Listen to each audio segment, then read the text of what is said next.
السلام عليكم ورحمة الله وبركاته. ازيكم يا حبايبي؟ عاملين ايه؟ النهارده جايين مع بعض في فيديو جديد. بس قبل الفيديو نصلي على النبي. اللهم صل وسلم وبارك على سيدنا محمد وعلى اهله وصحبه اجمعين.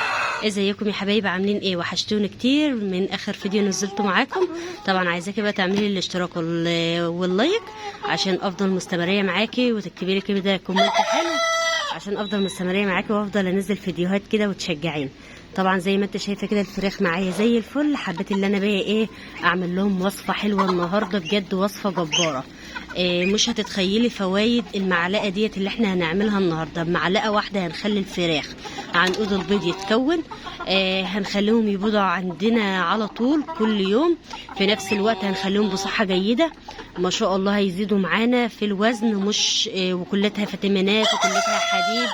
وبجد المعلقه ديت هنحطها للفراخ، هتخلي الفراخ عندنا فوق الخيال. زي ما انتم شايفين كده طبعا الفراخ عندي زي الفل، كلتها كده حيويه ونشاط وما شاء الله. طبعا زي ما انت شايفه كده كلتهم بياكلوا، يعني ايه عندهم قبول كده للاكل، مفيش كشاشان مفيش تعب. كلتهم بصحه جيده زي ما انت شايفه كده وما شاء الله. البط برضك حلو جدا جدا معايا اهوت. فطبعا من الوصفات او الوصفات الاعشاب اللي احنا بنعملها دي بتخلي الفراخ عندنا عندهم كده قبول على الاكل، محافظين عليهم. طبعا لازم نهتم برضو بالبيات، لان احنا لو عملنا يعني انا حابه اقولك برضو شويه معلومات قبل ما اقولك الوصفه بتاعتي. فخلينا بقى كده في موضوعنا كده. زي ما انت شايفه كده طبعا احنا لو احنا حطينا للفراخ بتاعتنا اعشاب وظبطناهم والبيات، لو انت يعني ايه ما بتبيتهمش صح او ما بتحطهمش في التدفئه بتاعتهم صح، هيتعبوا منك لا قدر الله. فاحنا لازم ناخد بالنا من كل حاجه، من التدفئه، من اما تيجي تبيتيهم، من اكلهم، من شربهم. فلازم يكونوا معاكي بصحة جيدة أهم حاجة. ولازم برضو نغسل السقاية بتاعتنا أو الحاجة اللي انت بتحط فيها مية، لازم نغسلها حلوة ونعقمها عشان بيبقى فيها كلتها ميكروب وجراثيم. وطبعا يعني ايه ما بيجوا يشربوا كده بينزلوا كده ريم في قاع السقاية، فده بيعمل لهم أمراض لا قدر الله.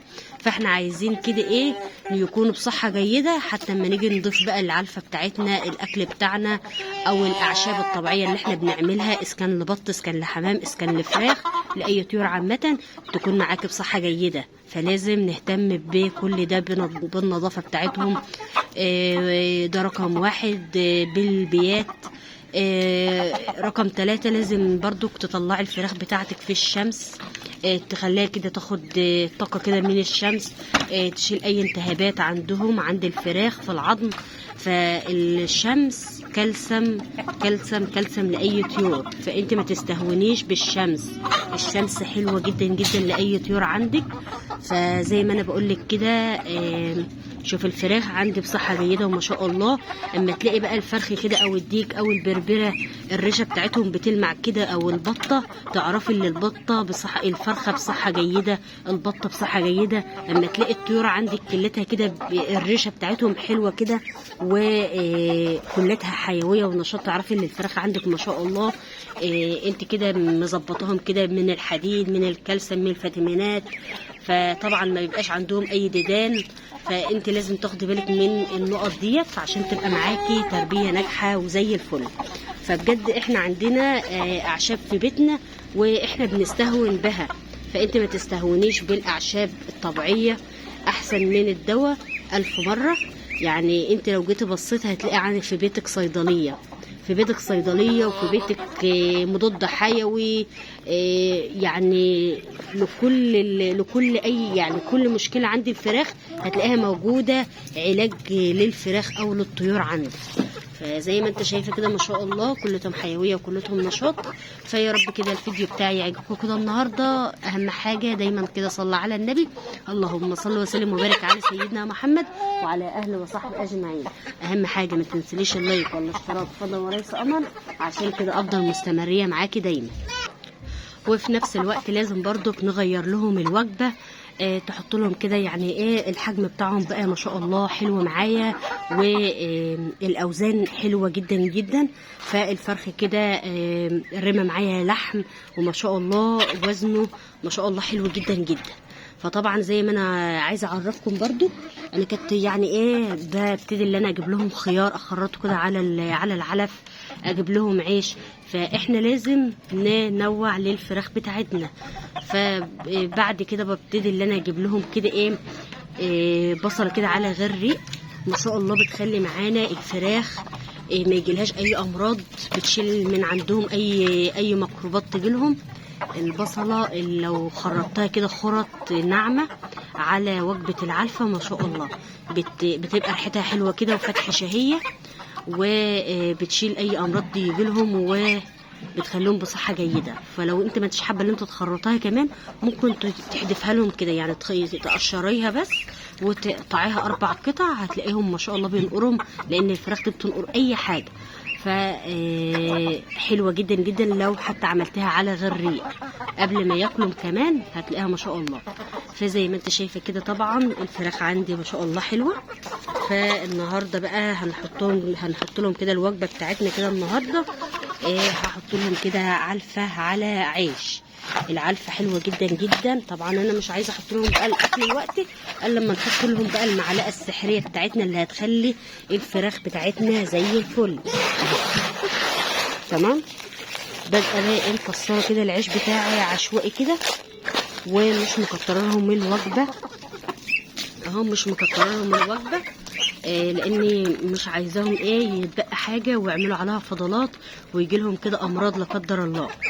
فاحنا يعني عايزين نحافظ على فراخنا، اكليهم وشبعيهم، بس حط لهم الوجبه اللي او حط لهم الاكل بزياده، وبعد كده ما تلاقيهم شبعوا وسابوا الاكل، ابتدي شيلي الاكل من قدامهم واسبيهم. بعد نص ساعه ابتدي مر عليهم كده اكل تاني، هتلاقيهم العلفه عندك نظيفه وكل حاجه نظيفه، وياكلوا الحاجه معاك نظيفه وزي الفل.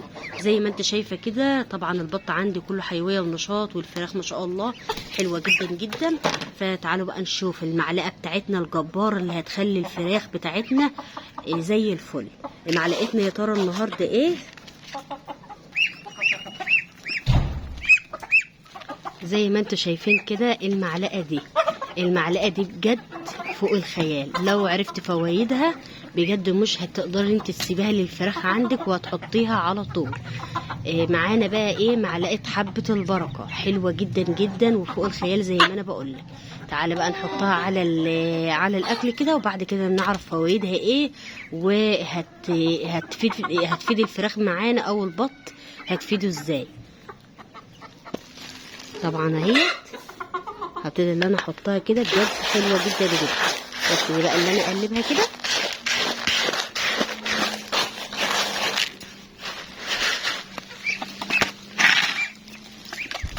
ما شاء الله. الفراخ حلوه جدا جدا معايا، وبالوصفات اللي احنا بنعملها ديت ما شاء الله هتبقى زي الفل.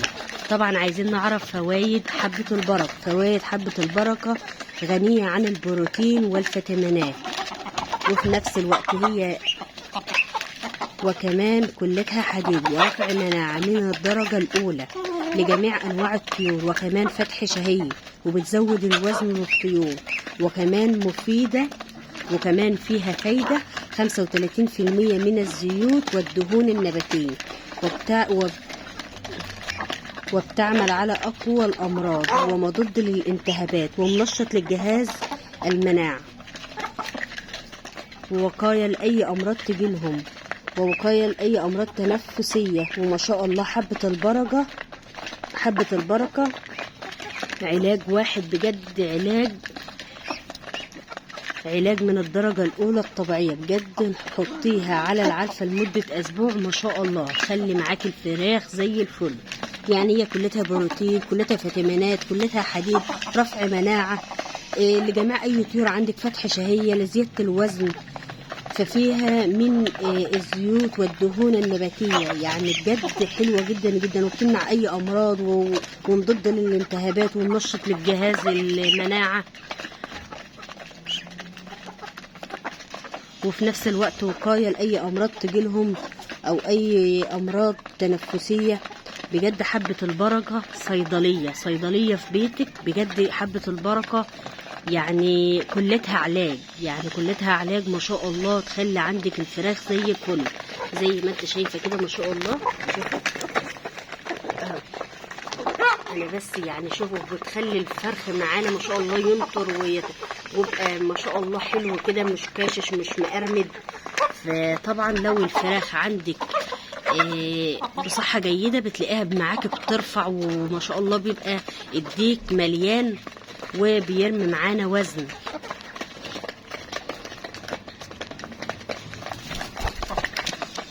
فيا رب كده الفيديو بتاعي يعجبكم كده النهارده. اهم حاجه ما تنسليش اللايك ولا الاشتراك، فضلا وليس امرا. مع السلامه.